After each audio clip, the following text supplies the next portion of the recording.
Queridos colegas y amigos alrededor del mundo, es con mucha alegría que vamos a desarrollar ahora un tema de grande relevancia en el síndrome de Brugada, principalmente el electrocardiograma, que es el electrocardiograma sin duda es el método complementario más importante en este síndrome, al punto que el último consenso determinó que apenas la presencia del patrón ya es motivo de diagnóstico. ¿Ok?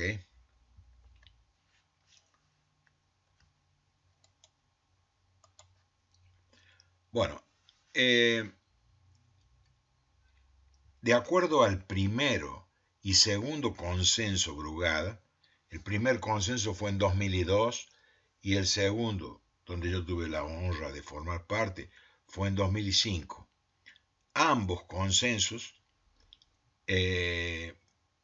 decían que para el diagnóstico del síndrome es necesaria la presencia del así llamado padrón tipo 1 Brugada electrocardiográfico, caracterizado por elevación del segmento ST eh, de más de igual o mayor que 2 milímetros en más de una derivación en precordiales derechas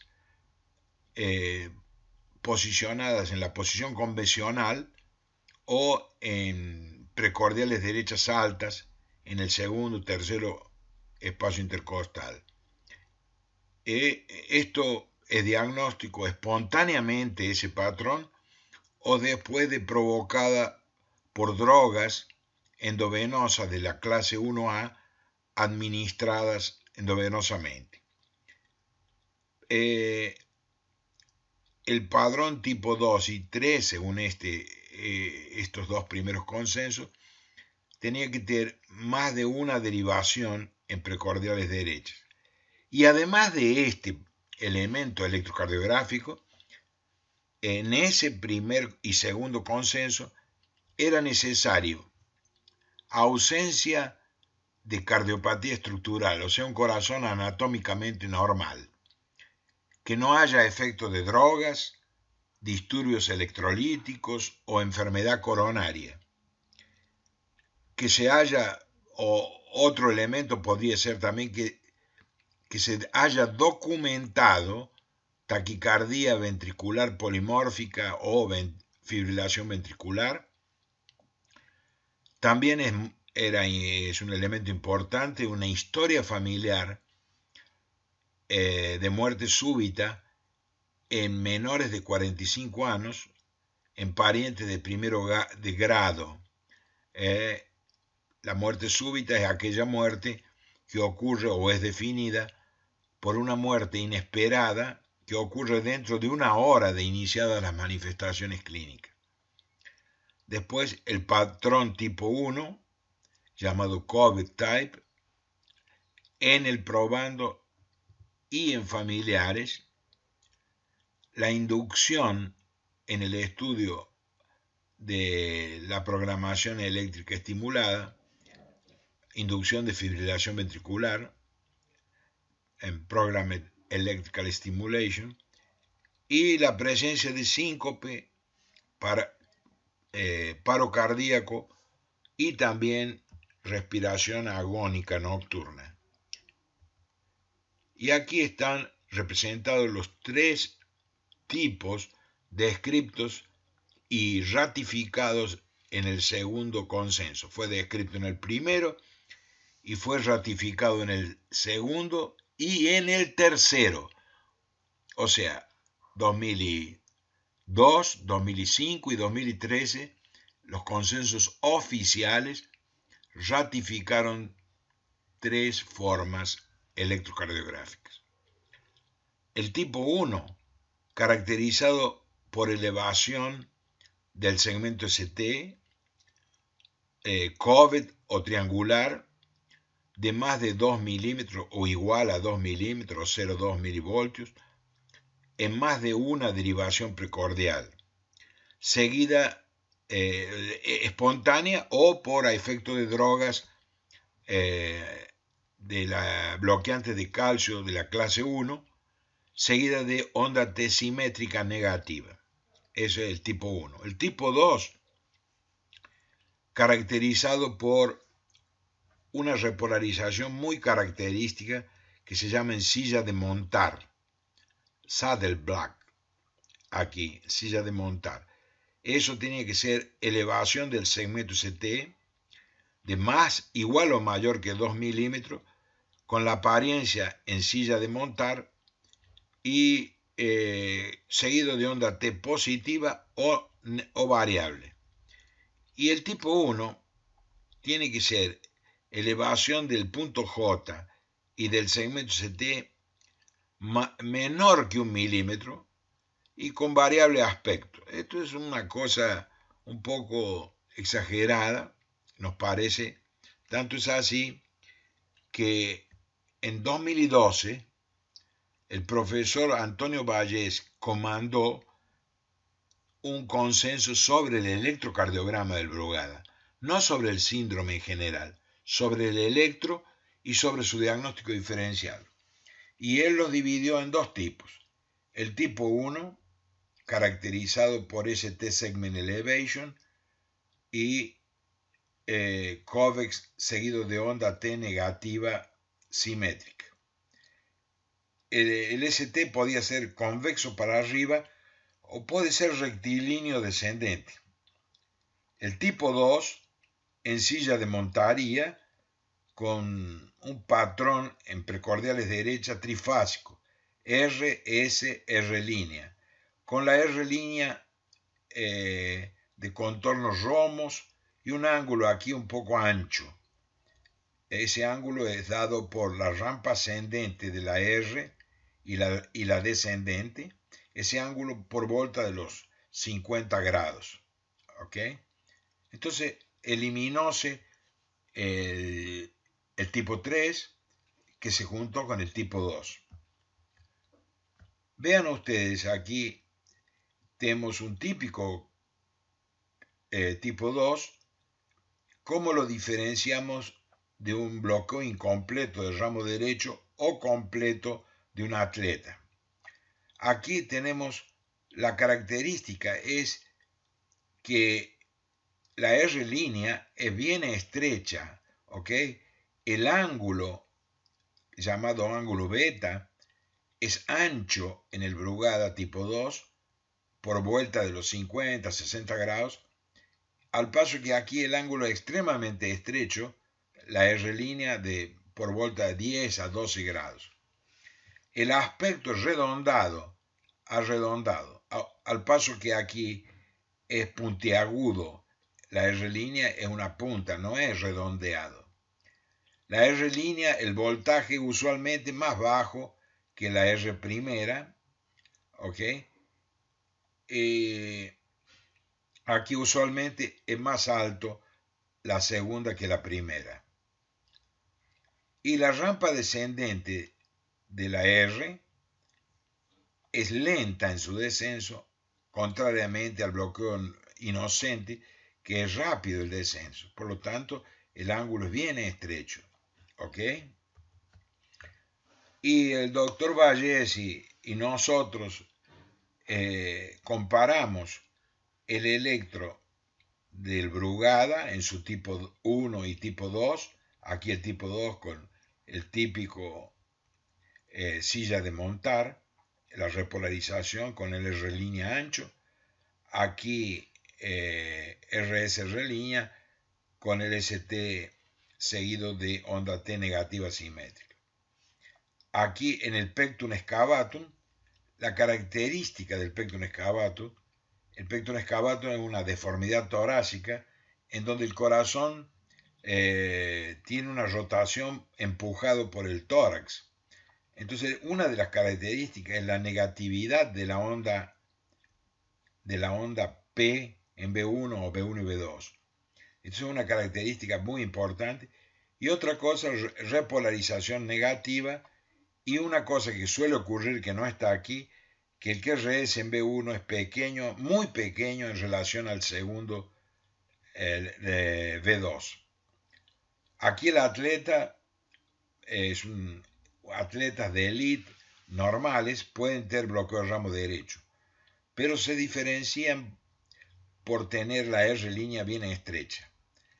A pesar de que atletas negros pueden tener un supradesnivel como este, de convexidad superior seguido de onda T negativa, y hasta B4 ocurre eso. Ese es característico del atleta afrodescendente. Aquí, inocente, el bloqueo ramo derecho inocente, y aquí la displasia ritmogénica del ventrículo derecho. Esta, a pesar de que aquí es clásico, tiene un bloqueo ramo derecho a veces, onda T negativa hasta B3, B4, puede haber una onda epsilon, que es una pequeña onda después del punto J, que se ve en el electro normal, se ve en 15% de los casos, pero cuando presente es considerado un factor, digamos, mayor, un señal mayor de displasia. No obstante eso, quiero aclarecer que no está claro todavía si el Brugada y la displasia son realmente diferentes. Existe overlapping, existen características muy similares con las llamadas formas canceladas de la displasia. Y hace muchos años, bueno, aquí tenemos el típico electro de repolarización en el negro. Este es un jugador de básquet profesional, un gigante de más de 2 metros, joven, de 24 años, que tiene esa repolarización característica hasta B4, convexidad superior, todo cóncavo en bóveda, seguido de onda T negativa. Eso es característico de atletas negros, la repolarización. Se puede confundir con el Brugada. Y aquí está lo que estoy diciendo. El doctor Nava, hace muchos años, en 1988, ya mostraba en una revista poco conocida francesa, escrita en francés, mostraba electro y vectocardiograma de displasia que tienen el padrón idéntico al Brugada. No había cómo diferenciarlo por el electro. Inclusive la onda T dirigida a 0 grado en el plano horizontal hacia la ortogonal X, como un dedo indicador apuntando a esa región intermediaria. Entonces la displasia ocasiona alteraciones en la pared libre del ventrículo derecho, con degeneración grasa y atrofia, etc. Y eso hace que la conducción en la pared libre sea lenta y se eventualmente exista después del QRS una onda llamada onda Y, la cual es un conjunto de oscilaciones que se encuentran raramente, mas pueden ser encontradas en la displasia. O sea que aquí uno no tiene cómo diferenciar, la verdad es esa, porque el vector y el electro son exactamente iguales al Brugada. O sea, no hay cómo diferenciar en algunos casos raros. Aquí comparo el tipo 2 Brugada con silla de montar, el ángulo R' ancho, a pesar de que aquí este punto es el punto de la confluencia de la rama ascendente y descendente de la R, y aquí el ángulo estrecho del paciente atleta. O sea, esto es típico del Brugada, esto es típico de un atleta o de un bloqueo de ramo derecho, común. Pero el atleta tiene esto. Pero hay una cosa en el atleta que lo diferencia. Ya vamos a ver por qué. Después existe una medición que realizó el doctor Serra y colaboradores, fue publicado en el 2014 en el Europase. Entonces él trazó 3 líneas, nosotros trazamos 3 líneas horizontales, una línea negra, una azul y una verde. La negra por el ápice de la R', ¿ok? La línea azul, aquí, exactamente a 5 milímetros por bajo de la línea negra. Y la línea verde exactamente en la línea isoeléctrica. Ahí, como ustedes pueden ver, se forman dos triángulos, uno menor y uno mayor. La base del triángulo mayor, cuando es mayor que 160 la base del triángulo, milisegundos, es típico del tipo Brugada. Cuando es mayor que 60, el triángulo menor también es típico del Brugada. Si fuera menor, pensamos en el corazón de atleta, con bloqueo de ramo derecho. Pero además, el corazón de atleta tiene frecuentemente el índice de Sokolov, el índice de amplitud de Sokolov-Lyon positivo. O sea, ese índice da una noción de que el electro da sobrecarga ventricular izquierda, una sobrecarga fisiológica.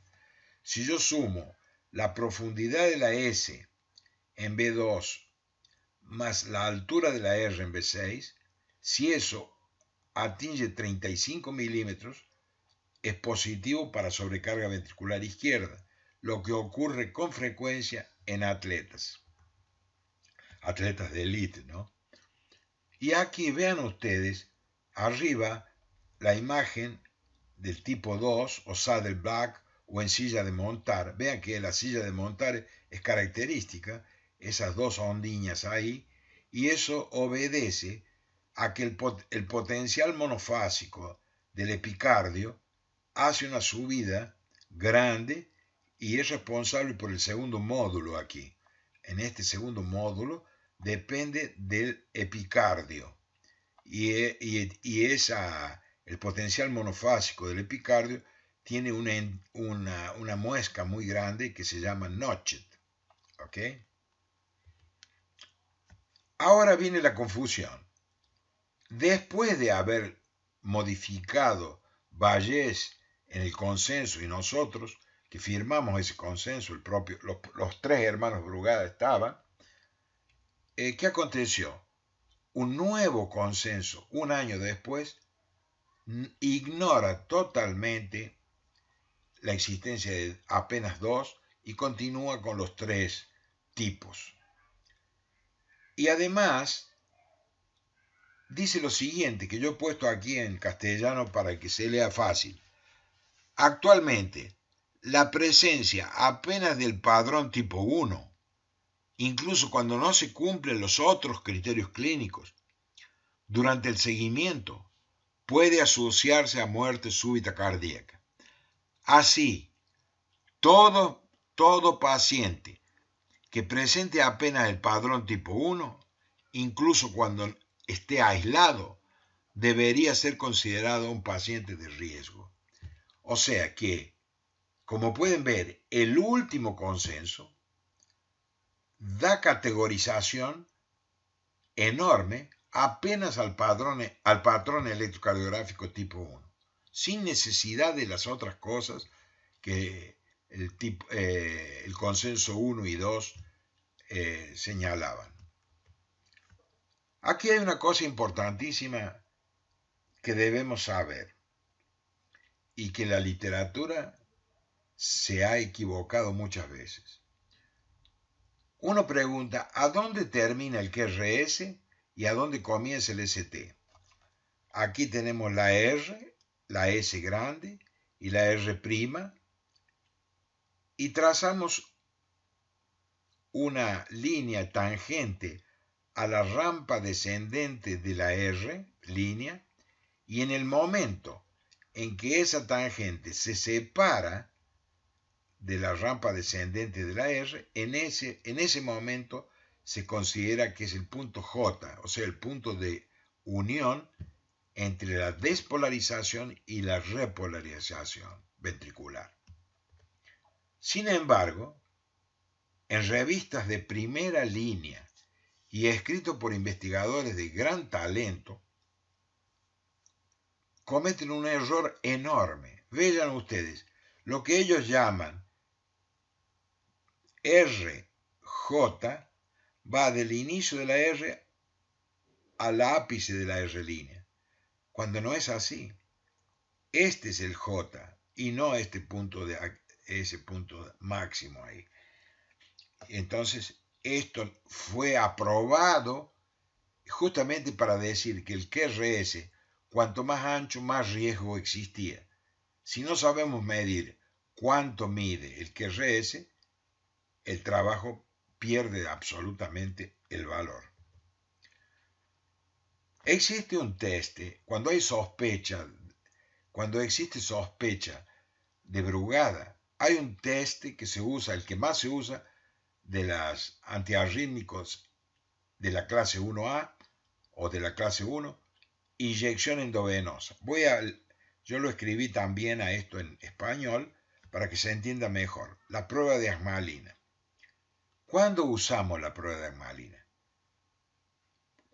Cuando hay un paciente que tiene muerte súbita abortada sin cardiopatía estructural, un paciente que tiene síncope de origen desconocido sin cardiopatía estructural, un paciente que se registró taquicardia ventricular polimórfica y no tiene cardiopatía estructural, un paciente que tiene antecedentes familiares de síndrome de Brugada o muerte súbita, o síncopes recurrentes de origen desconocido, y aquel paciente que tiene un electro sospechoso. ¿Cuál es un electro sospechoso? Padrón tipo 2 en silla de montar. Para hacer esta prueba es necesario estar en un ambiente de UTI, con gran cuidado. El paciente tiene que estar en ayuno, en reposo, no tiene que estar tomando fármacos. Tiene que haber un médico intensivista para soporte de vida, y tiene que haber un desfibrilador externo, tiene que haber un equipo de intubación, medicamentos como la atropina, isoproterenol, un acceso venoso seguro, electro de 12 derivaciones y una monitorización de la presión. Todo ese ambiente tiene que estar presente para hacer esta prueba. La Asmalina se puede dar la dosis 1 miligramo por kilo. Si pesa 80 kilos, 80 miligramos. Aquí se da fraccionada, 10 miligramos cada 2 minutos, y se para, hay motivos para parar. Digamos, yo inyecto lentamente y ya se forma el padrón tipo 1, parámosla, porque ya está hecho el diagnóstico. Paramos el procedimiento. Por ejemplo, si el paciente tiene extrasístoles ventriculares o taquicardia ventricular, tenemos que parar porque eso es peligroso. O si tiene una parada sinusal o un bloqueo AV más grave. O si el QRS se prolonga más de 30%, se recomienda parar la prueba. Y aquí tenemos una prueba positiva. Un tipo 2, en que se inyectó 80 miligramos de Asmalina, pasó a ser positivo con el clásico tipo 1. Ahora vean qué cosa linda esto. Este paciente tiene un electro aquí de 12 derivaciones que tiene el padrón tipo 1. Es un Brugada, tipo 1. Es Brugada. No tiene cardiopatía estructural y tiene la J típico en B2, aquí típico Brugada. Solo que nosotros, mirando con detalle en la pared inferior, observamos que también tiene onda J. Entonces agrandamos la imagen de D2 y vemos que la rampa descendente de la R deja de ser íngreme y pasa a ser menor la caída, y eso hace lo que se llama end-QRS slurring en inglés. Quiere decir la parte final del QRS con disminuida la velocidad de caída. Entonces, aquí, el llamado J-peak, el inicio de la onda J, es el punto que debe ser medido para decir cuánto es el supradesnivel. O sea, trazamos la línea de base isoeléctrica y luego trazamos otra línea por el punto en que comienza la disminución de la caída de la R, ya no es tan íngreme, cae menos, En ese punto, en el punto J, se considera a dónde debe ser medido. Vean aquí, son 2 milímetros aquí de volt, y cuando para considerar repolarización precoz el padrón, tiene que ser igual o mayor que 1 milímetro en dos derivaciones contiguas. Y aquí ten claramente eso. Por lo tanto, el paciente tiene concomitantemente brugada y repolarización precoz espontánea, difícil de diagnosticar si uno no tiene un ojo clínico. Entonces se inyectó agmalina en este paciente y miren lo que aconteció. Ahí apareció, aumentó brutalmente el punto, la J, esta vez de 2 para 4 milímetros en las inferiores. La onda P pasó a ser bimodal, como si fuese de sobrecarga atrial, prolongó la duración de la P. Y también una cosa que quiero decirles, digamos así, aumenta la rampa ascendente también la duración. O sea, eso que se llama R-Way Peak Time. O sea, desde el inicio de la R al ápice de la R también prolonga. O sea, aquí es un caso de una tremenda repolarización precoz en D2, D3 y ABF y concomitantemente el padrón tipo 1. Vean aquí claramente cómo se hace la medición. Acuérdense bien eso, de la línea de base, del inicio del QRS, en la línea de base, y la línea considerada de supradesnivel del ST es J-peak, J-peak here. O sea, esa distancia tiene que ser mayor de 0,1 milivoltios en dos adyuntas. Entonces, el doctor Sarkozy, un francés de gran calidad, encontró entonces dos tipos de brugada. El brugada que tenía asociada el padrón de repolarización en pared inferolateral y el brugada que no tenía el patrón este. Y los comparó clínicamente a ambos. El fenotipo tiene mucho más severo cuando tiene early repolarization in inferior lateral leads. Aquí menos severo. Era mucho menos frecuente que el brugada aislado, solo en right precordial leads. Los síntomas en la primera presentación tenían menos probabilidad de ser sintomáticos y aquí mayor probabilidad. El intervalo PR era más largo cuando tenía early repolarization. Eso significa que es más grave el asunto. Y aquí es más corto. Y la administración de drogas induce a mayor duración del QRS, que es otro marcador de riesgo. Y aquí tiene una prolongación de QRS menor. Entonces, una early repolarización, un padrón de repolarización precoz maligna, tiene las siguientes características. Primero, el paciente tiene historia de fibrilación ventricular idiopática. Segundo, la onda J es horizontal o descendente. La asociación del padrón en la pared inferior e inferolateral tiene riesgo moderado, se llama tipo 2. El padrón de repolarización inferior y lateral y en precordiales derecha es grave, alto riesgo, el tipo 3. Cuando es muy prominente la onda J, o sea, el punto inicial de la onda J es muy alto, es peor pronóstico. O sea, mayor de 2 milímetros de amplitud. Y cuando en left leads tenemos un notchet, en vez de descendente, una muesca, es más grave. ¿Ok? Entonces aquí dividimos tres tipos de síndrome de la onda J, que es la unión del Early Repolarization Pattern con Brugada Síndrome. Entonces se ha clasificado, Anselevich lo clasificó en tres tipos. El tipo 1, que es benigno, típico del atleta. en donde tiene exclusivamente la pared lateral repolarización precoz, en la lateral. Tengo que decir que hay un equívoco. Mucha gente habla de lateral y lateral alta. Eso no existe. La pared lateral es lateral y no tiene lateral alta. Y es formada por D1, ABL, B5 y B6. Si ustedes tienen el early repolarization, la repolarización precoz, en D2, D3 y ABF, asociado a lateral e intermediario el riesgo. Y cuando tiene repolarización precoz global, o sea, inferior, lateral y anterior, la cosa es muchísimo más grave.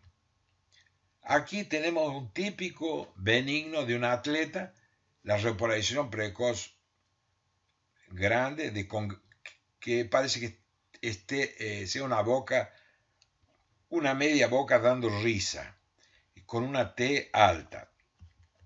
Vean ahí dando la risada, una cara dando risada. Esa es la característica, solo en la pared lateral. Es un notchet aquí. Y aquí es la parte más alta. Y el benigno tiene imagen especular, o puede tener, apenas en ABR. En otros lugares no se encuentra. Ahora, es muy importante saber hacer la definición de lo que es el síndrome de la repolarización precoz y el patrón de repolarización precoz. Para que no haya confusión, yo lo puse en español. Esto recomienda a los expertos de cuál es la definición de cada término. El síndrome de repolarización precoz, ¿qué es lo que es? Se diagnostica cuando, en presencia de elevación del punto J de más de 1 milímetro o igual, en dos derivaciones inferiores y o laterales contiguas, en un electro de 12 derivaciones, y en un paciente resucitado de fibrilación ventricular o taquicardia ventricular. O sea, el síndrome tiene que tener la manifestación clínica de la muerte súbita resucitada. Ya el patrón, el síndrome de repolarización precoz, se diagnostica en una víctima de muerte súbita con una autopsia negativa y en un electro previo que mostraba ese patrón, ese síndrome, perdón. El patrón aquí, disculpe, se puede diagnosticar en presencia de una elevación. Apenas tiene el patrón, pero no tiene clínica. Estos dos tienen clínica, ¿ok? Vean un caso gravísimo de tipo 3. Este caso es impresionante. Tiene todas las paredes con onda J, todas las paredes. O sea, tiene no solo en la pared inferior y lateral, sino también en la pared anterior. Vamos a verlo en tamaño aumentado. En el plano frontal, vean ustedes slurring, notchet, y aquí esto es una imagen especular. Aquí slurring también. Aquí claramente notchet.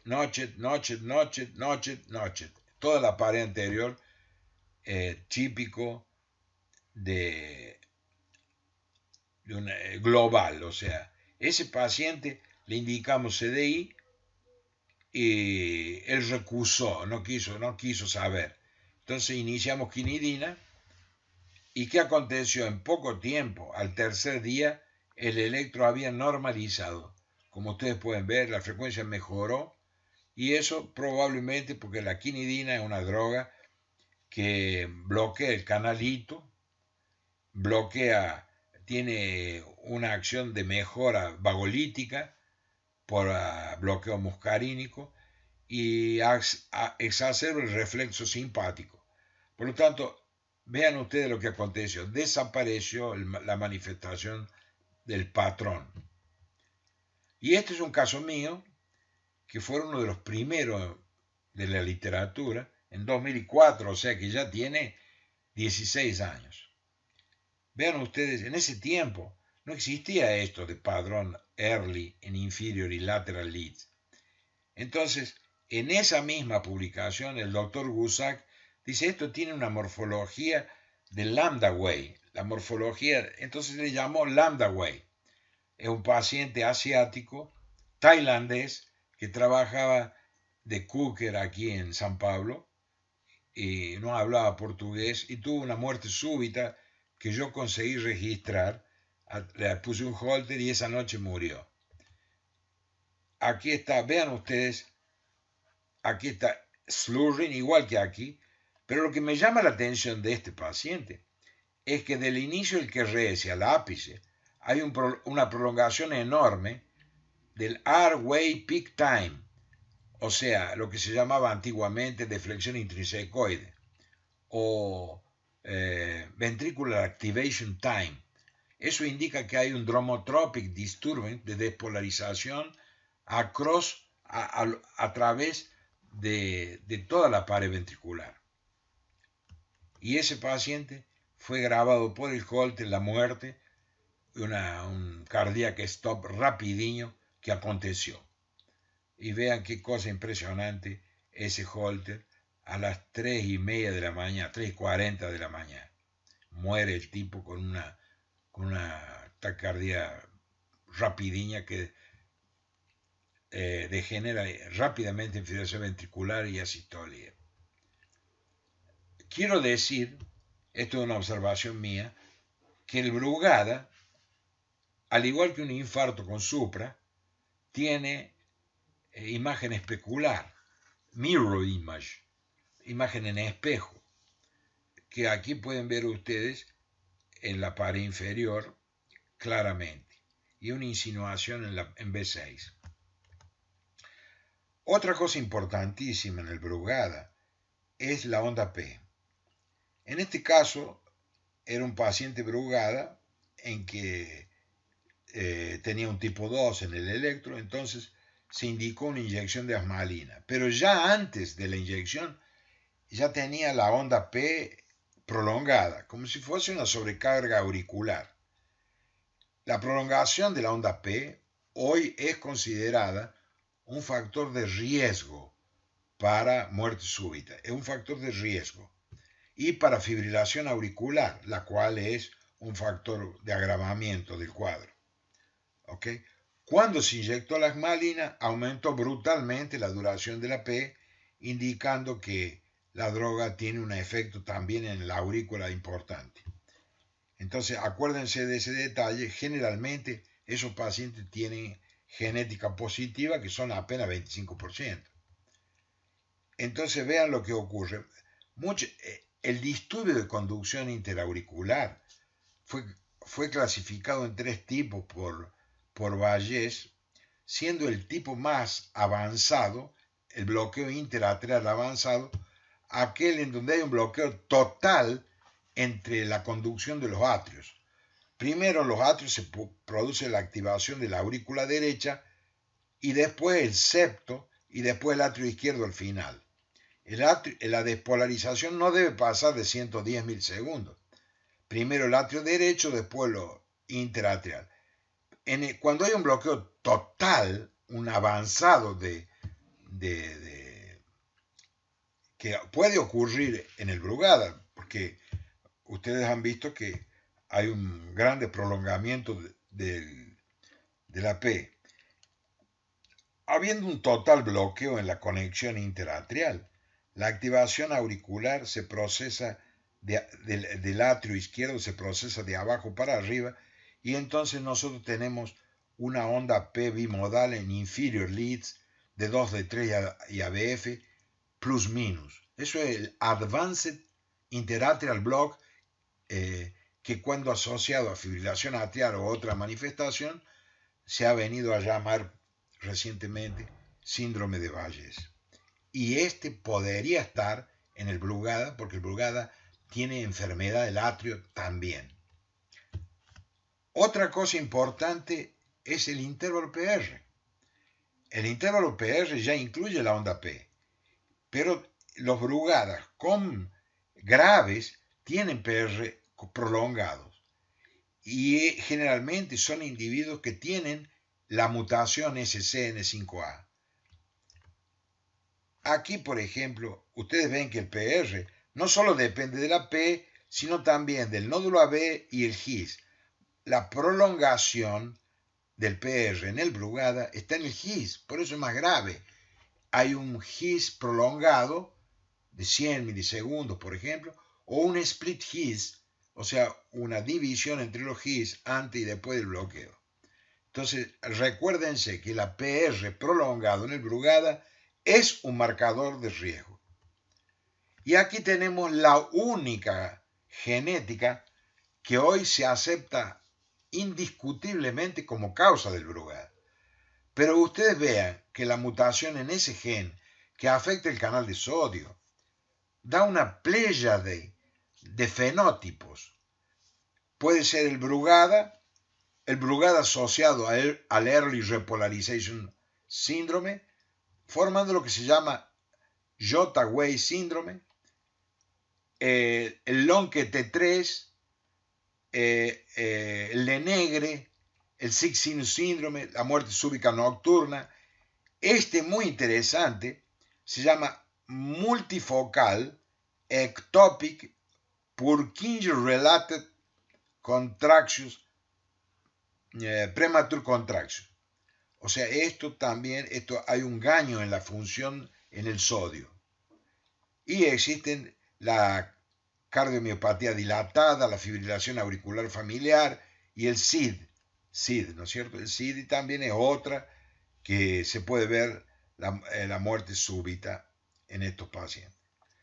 ¿Y a dónde está localizado? Está localizado en el sarcolema. Este es el canal afectado y hay un problema en el pasaje de sodio en la fase 0. ¿Okay? Eso es lo que ocurre en el Brugada. En otras circunstancias, en otros lugares, ¿no? Y aquí nuevamente, ¿cómo medimos cómo hacemos para medir la elevación en el caso del Notch? Esta es la línea que deben trazar ustedes y la distancia entre J-peak y la línea de base, esa distancia es la considerada como el grado de supradesnivelamiento del segmento CT. Tiene que ser, para considerar un verdadero early, 1 o más milímetros, o 0,1 milivoltios. A veces hay supradesnivelamiento sin la onda J. Eso no debe considerarse early repolarization pattern. Tiene que tener la onda J, sea slurring, sea notching, con muesca. ¿Okay? Hay dos variantes y nada más. Y ahora una cosa extraordinaria que mucha gente, no digamos se olvida, pero no se habla mucho. Esto hace que se piense que el Brugada y la displasia ritmogénica puedan ser la misma cosa. Vean ustedes, si yo tengo una prolongación del QT en base a un aumento del QRS, puede ser, o en base a un prolongamiento del JT. Entonces, en el Brugada hay un prolongamiento en las precordiales derechas, B1, B2 y B3, de la duración del QRS, más de 110. Ahora, en B4, B5 y B6, la duración menor. O sea, hay una diferencia en la duración en right precordial leads de left leads o lateral leads. Y aquí nos vemos esta distancia mayor de 55. Eso era típico de displasia. Pero en el Brugada también se encuentra, como lo demostró Pizzalis, María Victoria, observó que era la misma cosa que en el Brugada. ¿Por qué? Porque hay un disturbio de conducción en el tracto de salida. Ahora hay otra cosa importantísima. En 2007, Baba y Billy observó que los pacientes que tienen una R final en ABR muy prominente, mayor de 3 milímetros, eran pacientes de riesgo. ¿Y por qué ocurría eso? Vean ustedes, aquí está el tracto de salida de ventrículo derecho, como decimos en español, vía de salida de ventrículo derecho, justamente donde llega la división superior de la rama derecha. Ahí, en el tracto de salida, hay un disturbio dromótropo y entonces se prolonga la despolarización aquí y da una R amplia aquí en el hombro derecho, en más o menos 150, y aquí una S muy profunda en 1 y 2. Entonces, esto lo describió Calo y esto Babi. Hasta que nosotros, recientemente, acabamos de aprobar, todavía no está, pero es así, vimos un paciente que tenía Brugada grave con mutación de SCN5A, y vean, el eje estaba en el cuadrante noreste, perdón. Entonces la R muy amplia aquí y la S muy baja aquí. Vean que todas las derivaciones, excepto R, son negativas. O sea, todo aquí está positivo. ¿Ok? Aquí está claramente que la despolarización apunta para el hombro derecho y huye de las izquierdas de 1 y de 2. Eso hace que esas sean anchas y esta también. Y este es el hermano gemelo, un individuo gemelo monocigótico, homocigótico. Tenía igual, solo que estaba en flúter. ¿Okay? Igual que el hermano. Y ahora hay otro elemento de gravedad, que es la fragmentación del QRS. La fragmentación del QRS habla de disturbio dromótropo de conducción y existen más de 30 enfermedades que tienen problemas, como principalmente el infarto, en donde el área infartada, la conducción se hace lentamente y entonces se forman espículas dentro del QRS. Eso fue demostrado por Morita en 2017. Y vean ustedes aquí el B2 que prácticamente uno no lo veía, claramente ve 4 espículas muy dentro del QRS. Hay una cosa importante que no hay que confundir la fragmentación con la onda Y. La onda Y ocurre al fin después del punto J. Aquí no, puede ser al principio, en el medio o al final la fragmentación. Eso nosotros lo publicamos también recientemente. Y vean ustedes, una cosa, un problema técnico puede ocultar el filtro. Si el filtro es bajo, como se usa en algunos electros de 35, no se ve muy bien la fragmentación. Cuando ponemos el filtro correcto, la fragmentación aumenta. Aquí otra vez mostrando, García Niebla estudió esto muy bien, mostrando claramente que cuando le aumentamos el low pass filter, cuanto más alto, mejor se ve la fragmentación. Aquí otra cosa consagrada por Anselevich y un poco polémica. Vean ustedes que la pared del ventrículo tiene el epi, el midmiocardio y el endocardio. Las células del midmiocardio son unas células especiales que duran mucho más que el epi y el endo. Esa distancia, entonces, el fin de la T corresponde a esas ondas y el ápice corresponde al epicardio. Esa distancia, cuando está muy separada, habla de transmural dispersion of repolarization. Cuando es mayor de 90, decimos que es un prolongamiento del TPTE. ¿Ok? Porque esa es la onda esta, que la estudió muy bien, la célula M, que es una onda que idéntica, muy parecida al potencial de acción de Purkinje, que se diferencia apenas por la fase 4, que es estable. No obstante, la fase 4 de la Purkinje es levemente ascendente, esa es automática, esta no automática. La fase 0 es bien amplia, la fase 1 es muy pronunciada, la fase 2 es muy prolongada y la fase 3 también está afectada porque hay un canal de salida de potasio tardío, muy demorado, lento. Eso ocasiona que haya delayed y early after despolarization. ¿Okay? Es una peculiaridad. Ahora, otro elemento importante, el Brugada, es que tengamos potenciales tardíos en el electro de alta resolución. Ese también es un marcador de riesgo. Y vamos a ver alguna cosa, ¿por qué se equivocaron los Brugada? No sé si se equivocaron más.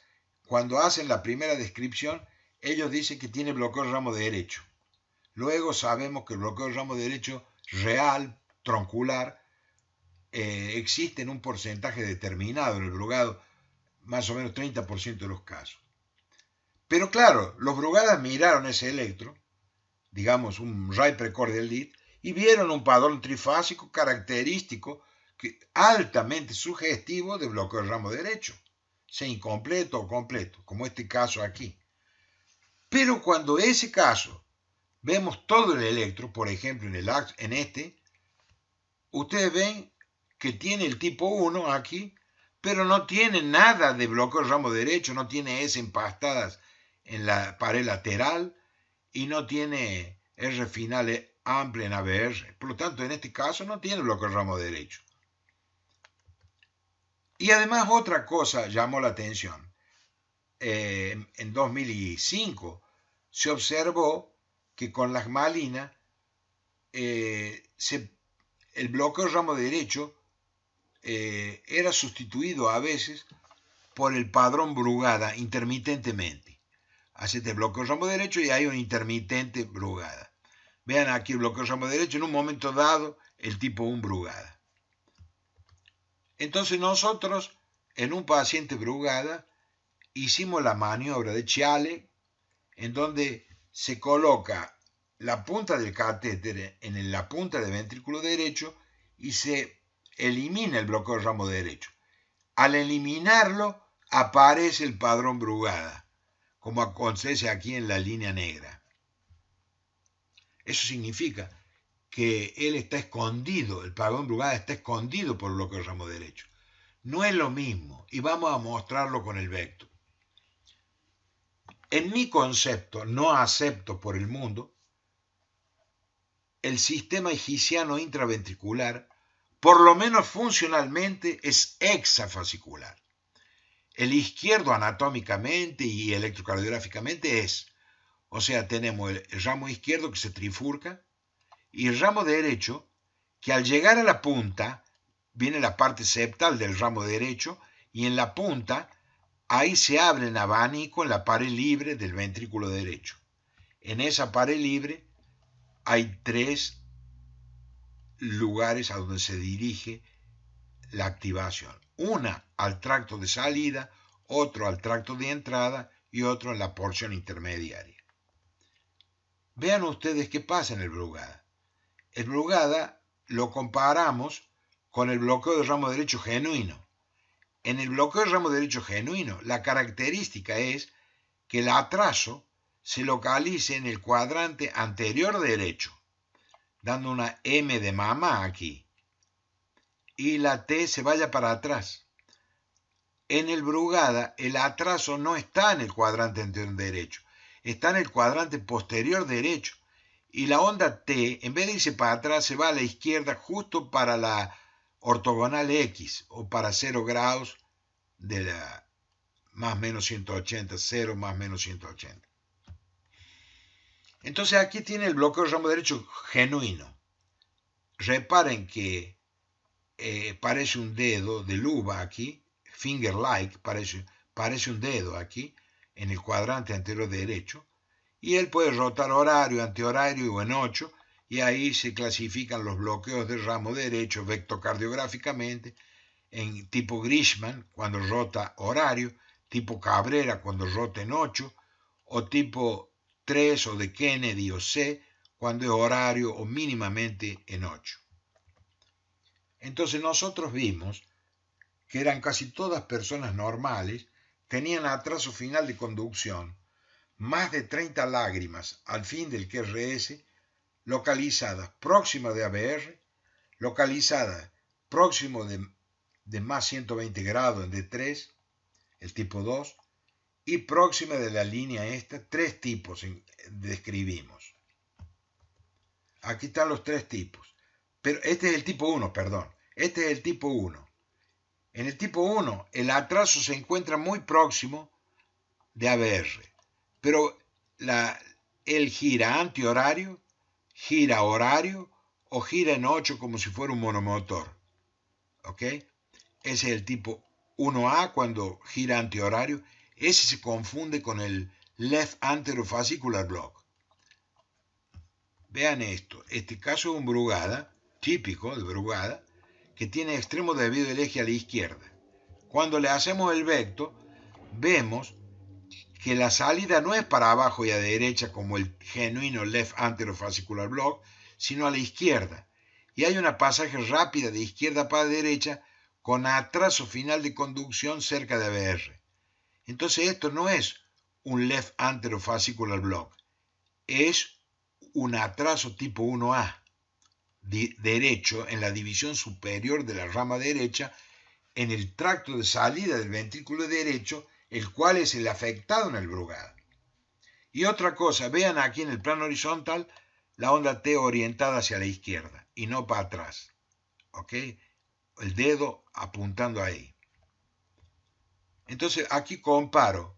Aquí tenemos Left Anterofascicular Block y aquí el bloqueo divisional anterosuperior con rotación antihoraria.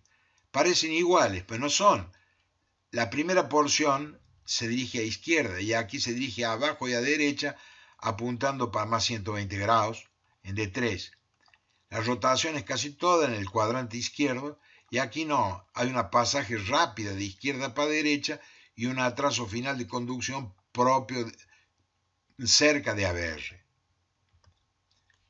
Aquí tenemos un típico Brugada y aquí también tenemos el tipo 1B, en donde rota como la hélice de un avión, pero siempre el atraso en la vía de salida de ventrículo directo. Y aquí el atraso final de conducción en el plano horizontal atrás y no en la frente. Y esto en dedo de luva apuntando para cero, diferente del bloqueo del ramo derecho que apunta para atrás la T. Y aquí vean ustedes por qué ocurre eso. El atraso está justamente en el tracto de salida de ventrículo derecho, en ese fascículo anterosuperior que va al tracto de salida del ventrículo derecho. Aquí están bien, aquí pasa una tetera, el right ventricular full tract está terminando aquí, corresponde a la división superior. ¿Ok? Y aquí vean la diferencia de las T. La onda P se dirige a la izquierda, ¿ok? Y están separados los puntos J y 0, con la rama eferente y aferente de velocidad lenta, ambas, diferente del normal. Esto es lento, la rampa inicial, y rápida la rampa final, como la T normal, que es asimétrica. Y aquí vean ustedes en el plano horizontal una cosa que un colega vio. Aquí tenemos el Brugada típico con el dedo apuntando a 0 grados, pero parece muy parecido el bucle del QRS a la sobrecarga derecha tipo C, típica del enfisema. El ventrículo derecho en el enfisema no se va para adelante, se va a la derecha y atrás. Entonces tiene una rotación muy, muy parecida a la sobrecarga derecha del enfisema. Finalmente tenemos las fenocopias. Las fenocopias son situaciones adquiridas que ocasionan un patrón electrocardiográfico idéntico al Brugada, más que cuando removemos la causa desaparece el Brugada. Aunque no sé si está de acuerdo el que ha estudiado más esto, mas yo creo que existe como excepción a esta regla la displasia ritmogénica de ventrículo derecho. En este caso, no es una causa acquired, es una causa congénita. Y puede ser el mismo Brugada. Entonces, en este caso hay que tomarlo con pinza. Aquí están los criterios diagnósticos. El mismo patrón 1 o 2 Brugada, la presencia de una condición adquirida subyacente, identificable, irreversible, que se resuelve el padrón al eliminarla y con baja posibilidad de tener Brugada porque no tiene síntomas de Brugada, no tiene historia clínica, no tiene antecedente familiar, nada. Y tiene un test genético que no es de gran importancia. Y cuando nosotros eliminamos, tenemos que hacer una prueba de asmalina, porque puede ser que tenga el Brugada también. Entonces, eso lo determinó brillantemente mi querido amigo Adrián, y él ha dividido las etiologías en múltiples, causas metabólicas, como dice electrolitemías, hiponatremia, hipocalcemia, etc., compresión mecánica, isquemia, etcétera, etcétera. Vean un caso nuestro, el paciente tenía un tumor de mediastino que comprimía el tracto de salida del ventrículo. Aquí él había hecho un derrame, se trató el tumor con quimio, tenía el tumor ahí, desaparece el tumor y desaparece el patrón Brugada. Y ese paciente fue inyectado de O negativo. Aquí está una pequeña discordancia que yo tengo con Adrián. Por ejemplo, cuando se trata de una fenocopia por hipercalemia, como este caso, es posible diferenciarlo del padrón genuino Brugada. En algunos casos, como este. ¿Por qué es posible? Porque además del padrón Brugada, tenemos esta onda T característica que se llama onda T en Torre de Eiffel. Vean esto. Ahí está la Torre de Eiffel, típico de la hipercalemia. También se llama tienda en el desierto. Si yo tengo el padrón Brugada y la onda T, en tienda de campaña o en Torre de Eiffel, tenemos que pensar de que es una fenocopia por hipercalemia. Aquí otra fenocopia causada por propafenona. Muchísimas gracias por su atención.